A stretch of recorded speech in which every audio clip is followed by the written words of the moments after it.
everyone. I am the current mayor of Detroit, Mike Dugan, and I'd like to thank you all for joining me tonight.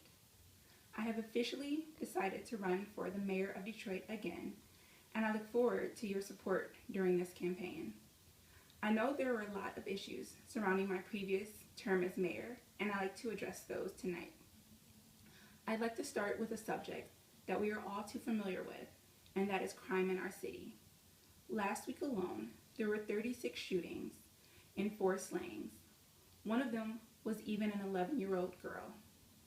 The complete disregard for human life saddens me, and I am tired of Detroit being known for its crime and death rate instead of for its rich culture and multiple attractions. As mayor, I plan on continuing my efforts to stop the violence that surrounds our city.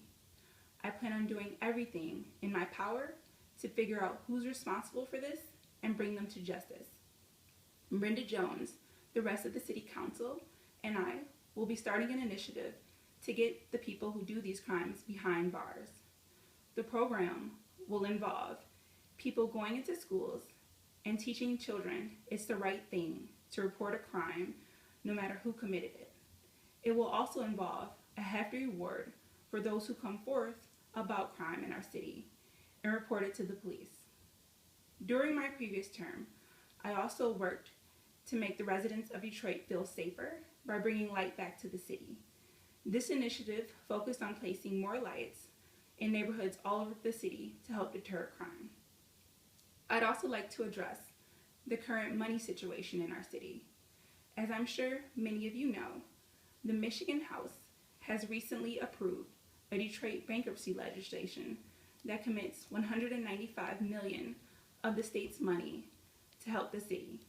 This money will help prevent deeper cuts to the retirees' pension and also the sale of our wonderful art that our city owns. This help does come with a price.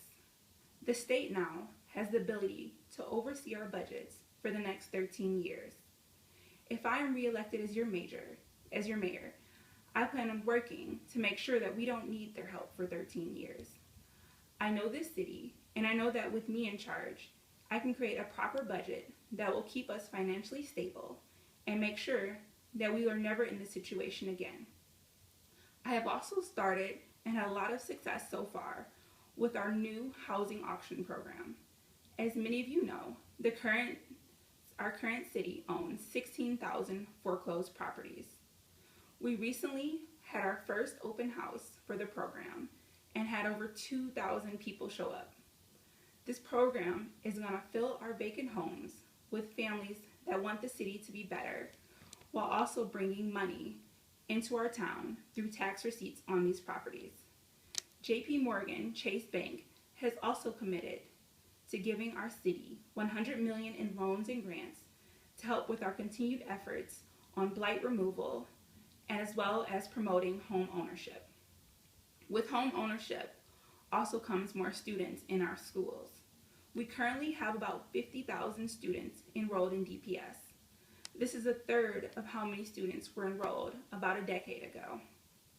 I plan on working with our emergency finance manager, Roy Roberts, in getting enrollment up and making sure that no student is just passed through grades without actually learning the materials they need to pursue a higher education later on in life. In closing, I'd like everyone to make a commitment to our city. During my speech, I made every effort to mention our city as much as possible because that's the mindset I want each and every one of you to have. This city is in desperate need of some positive things, and it starts with you. I am asking each and every one of you to take pride in your city and your work and to get this city back to its state of greatness we all remember it being. Thank you all for your time, and I look forward to serving another term as your mayor of Detroit.